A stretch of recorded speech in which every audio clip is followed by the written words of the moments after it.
Hello, and here is our brief stint in Belgium. So, on the day that we arrived, Mom and I walked to the European Parliament, which was right by our hotel. And this is where the European Union is housed. We got tickets to go in the visitor center, but we still had a bit of time before our tickets were valid, so we went and walked around the park behind the European Parliament. It was really beautiful.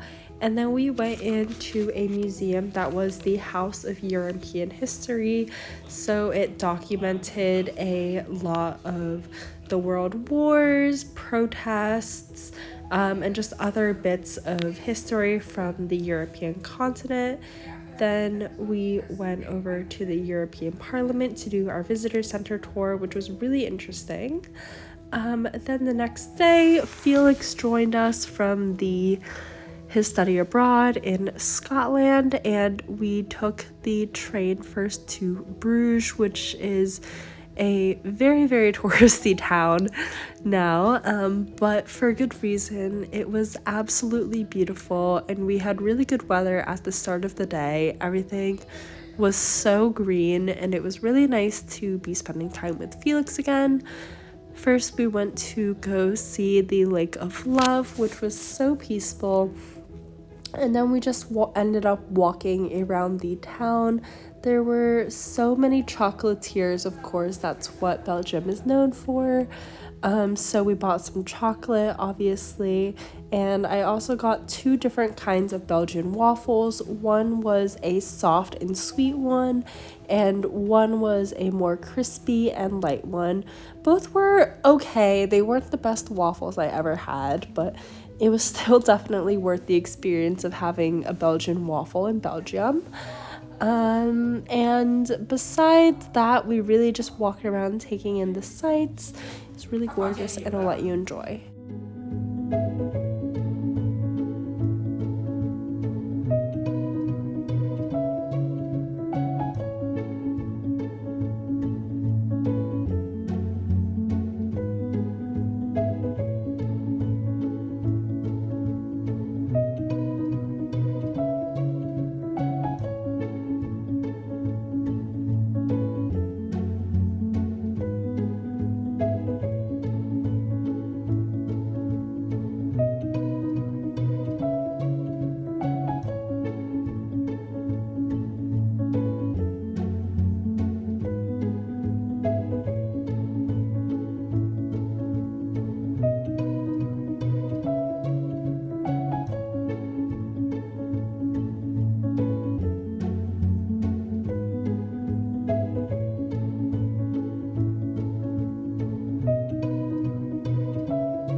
when we were walking back to the train station to get to Ghent, we noticed that there were a lot of little carnival things open for kids. So that was really cute. Not exactly sure when they're being used, but then after that we took the train to Ghent St. Peter's. Ghent has been on my bucket list for a very long time. Unfortunately, the weather was getting a little bit worse while we were here. It was a bit windy, but still so beautiful, full of shopping streets and European charm. We were looking for a place to get lunch, but we ended up stumbling upon this religious Sikh festival, and because in their religion, Sikhs believe in giving free food to everyone, we ended up getting a completely free lunch of samosas and different kinds of Indian style food like chana masala, and it was really, really good. So grateful for free food always, and their culture was amazing to see. Then we walked around Ghent some more. We wanted to go to the Gravelstein Castle, so we walked over there, but because the tickets weren't available until an hour or so later, we bought our tickets from there and then went on another little loop. So here's Gravelstein on the front, and later we will go back there. So we did a little loop-see to the canal from Gravelstein, and then went to the main part. There were so many people on the rivers because it was still relatively nice around. Now you can see Gravelstein is right along one of those rivers or canals, and there were so many beautiful churches in Ghent as well. There were still a bunch of tourists. It was a little bit less jammed than Bruges. The architecture here was absolutely stunning. They all looked like gingerbread houses, and there were some feisty little ducks that were waiting for food from us. But otherwise, I think I still liked Bruges a little bit more than Ghent, but I wish I had more time in Ghent to explore.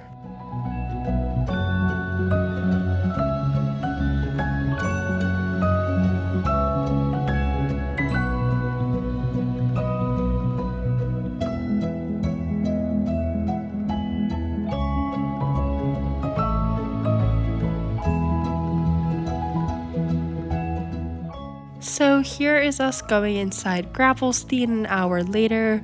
We got an audio guide included with our ticket, and it was narrated by a comedian. So it was not a very serious audio guide tour, but very funny nonetheless.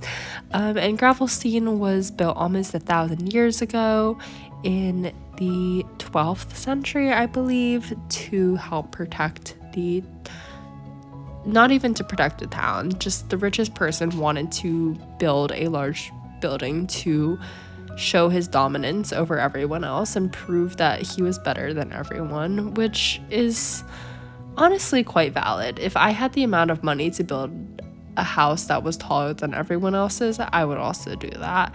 There was also a lot of torture and executions at Gravelstein, of course, because the medieval people had nothing better to do back then besides kill each other in creative ways.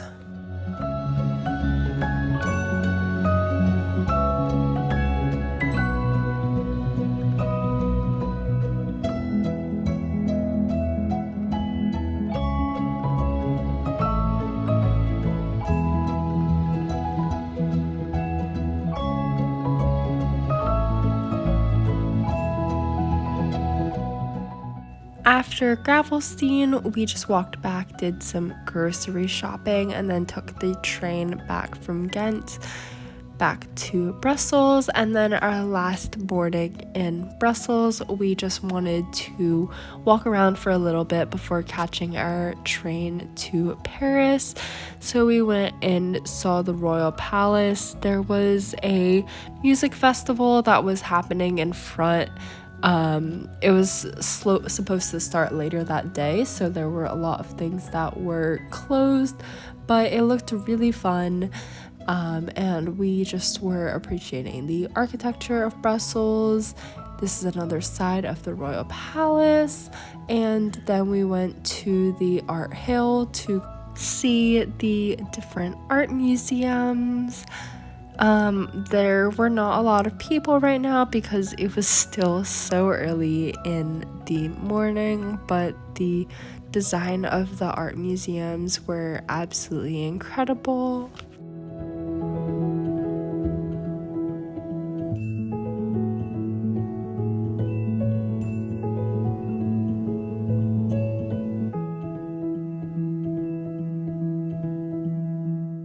Here is the view of Art Hill over the gardens and over the city center. You can already see the spire of the city hall, and that is the palace again overlooking Art Hill.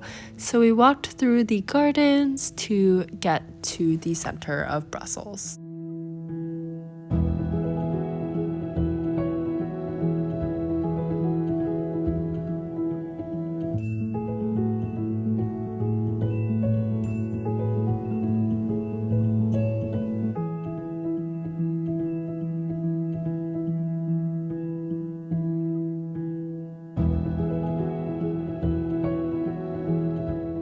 This is the Grand Place, or the biggest square in Brussels where everything is, the city hall, the city museum, all the beautiful buildings. And again, it was very quiet right now because it was still really early, so we had a lot of time to just soak in all of the gorgeous architecture. Then we went to 2 different arcades to go look at all of the chocolate stores inside, of course. There were chocolates, meringues, macarons, biscuits, every kind of sweet you could imagine. We didn't end up buying anything because we had already bought chocolate the other day, and a lot of the stuff was really expensive, but it was still really cool to look. And then we went and saw the Cathedral of St. Nicholas. They were holding a Sunday service inside, so we didn't stay in there for very long, but the architecture was absolutely incredible. Then we ended by going to see the mannequin piss statue, which you can see for yourself there. It is what it is. And then we headed back to Brussels Central to take the train to our hotel, and that was our time in Belgium.